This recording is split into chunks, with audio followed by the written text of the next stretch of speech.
อายน้อยมารายงานตัวแล้วหลังจากหายไปโรงเรียนทั้งวันกลับมากระหีบทำการบ้านและกระหีบเอาหลานหีบเอานอกหีบเอานุงช่วย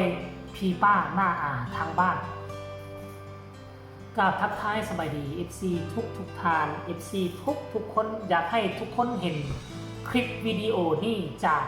ตัวน้องอายสกุลณพรเนาะเวลาขึ้นเทิงเวทีใส่สุดเพชรกับเบิงคือว่าเป็นผู้ใหญ่ดีดักหลังจากก็ได้ใส่สุดเพชรใส่สุดนักเรียนไปโรงเรียนกับเบิงก็เป็นเด็กน้อยนี่ละไผจะไปคิดไปฝันว่าแบกรับภาระความหวังของครอบครัวเอาไว้อยู่บนสองมือน้อยๆของศิลปินที่ชื่อว่าน้องอายทักทายสบายดี FC ทุกคนเนาะไม่ว่าจะอยู่ทั้งฝั่งไทยและก็ฝั่งลาวทุกคนกินข้าวกินน้ำกันแล้วหรือยังมื้อนี้มีพายุลมร้อนหรือบ่อยู่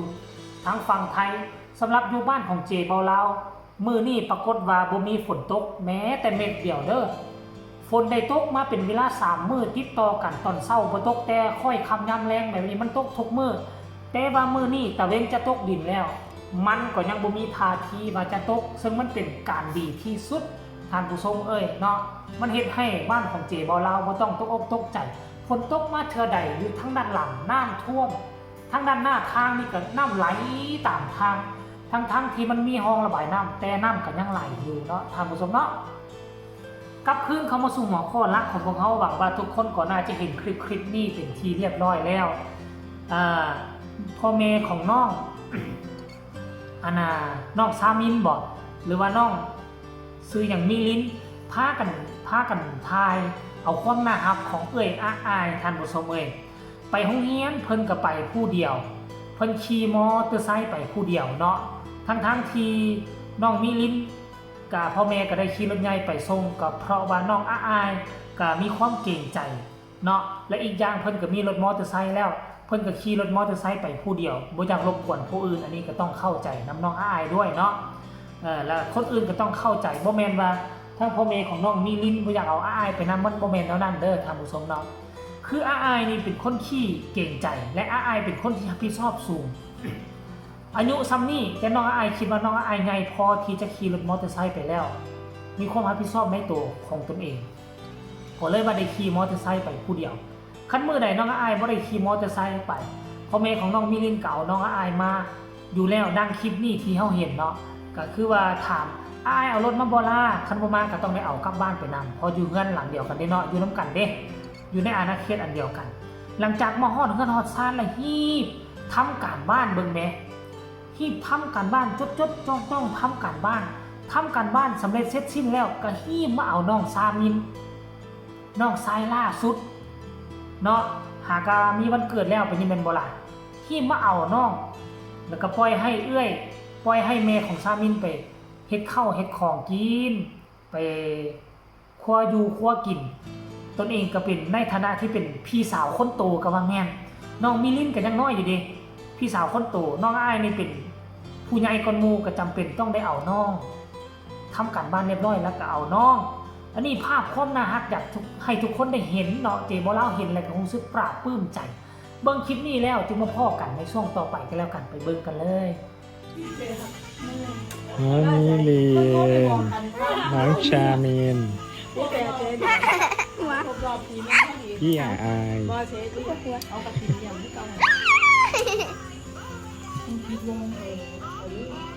นอนนี่ว่าเขาไม่คุณไปโกงคุณเขาประกวดนั่งงานนอนมึงยุ่งเรื่องหลวงพ่อแม่เพื่อนแหละจ้าฟัดนอนนี่น้องน้อย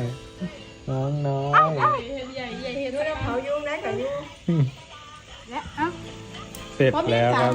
ใส่ไม่บันทอดบันพับ เดี๋ยวไหม นักเรียน เดี๋ยวไหมนักเรียนที่หอญี่ปุ่นไม่เรียนเอาดินสอออกเดี๋ยวน้องสิทางข้อไหนดูตุ้งหน่อยไปนี่ตุ้งหน่อยไปนี่ซื้อมาในร้านครูบันหัวลงมากแต่ใส่ลงมือไปตำมือตำมือกระใส่ของเงินที่ ไม่เรียกกูนั่นย่านไปทงไปยังมันก็ใช่ไงเนาะไปคุณคน อย่ารถมอไซค์มาติ อะเอาละทุกคนเห็นกันแล้วหรือยังทุกคนเห็นแล้วมีความคิดความเห็นขึ้นแล้วใดมีคำคิดคำเห็นแบบใดอยากให้ทุกคนส่งข่าว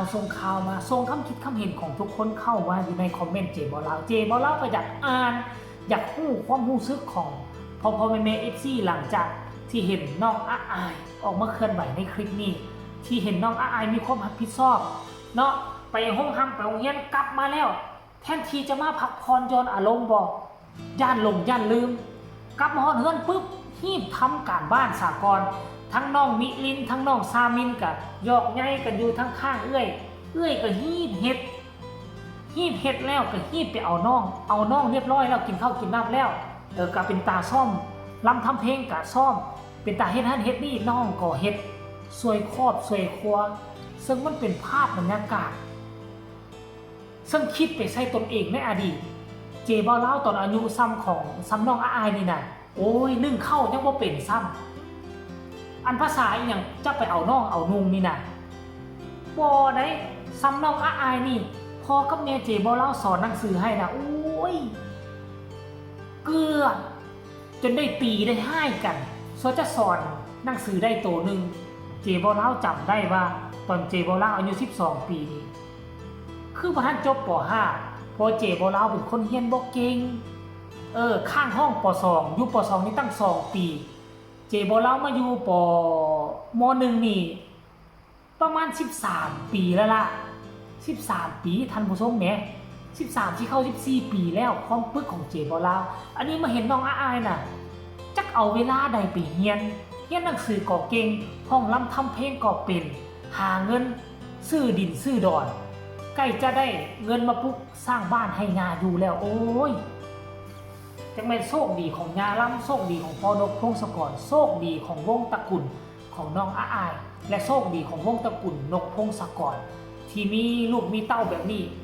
มาสวยพอขับเคลื่อนให้วงหมอลำเสียงที่6จนได้กลายมาเป็นวงระดับแถวหน้าของเมืองไทยแล้วก็ได้เปิดวงใหม่เป็นที่เรียบร้อยแล้วเนาะอันนี้คือความภาคภูมิใจของพ่อแม่เส้นเดียวกันถ้าบ่มีพ่อแม่สนับสนุนน้องอายกับว่าสามารถมายืนอยู่จุดนี้ได้ผลสำเร็จทุกสิ่งทุกอย่างที่น้องอายมีทุกมือนี้ก็เพราะมีพ่อแม่ FC ช่วยประคับประคองช่วยซัพพอร์ตคอยปอนมาไล่มื้อละ5มื้อละ10 บาทจนเฮ็ดให้น้องมายืนอยู่ในจุดนี้ได้เนาะคลิปนี้ขอฝากฟังเอาไว้ซ้ำนี้ก็แล้วกันฝากทุกคนกดไลค์กดแชร์กดติดตามให้แน่เพื่อจะว่าพลาดในคลิปต่อไปที่สำคัญอย่ากดข้ามโฆษณาไผมีคำตำหนิติชมคำคิดคำเห็นคือแนวใดก็ช่วยคอมเมนต์มาหาเจบอลลาวได้พบกันใหม่ในคลิปหน้าสำหรับคลิปนี้ขอกล่าวคำว่าสบายดี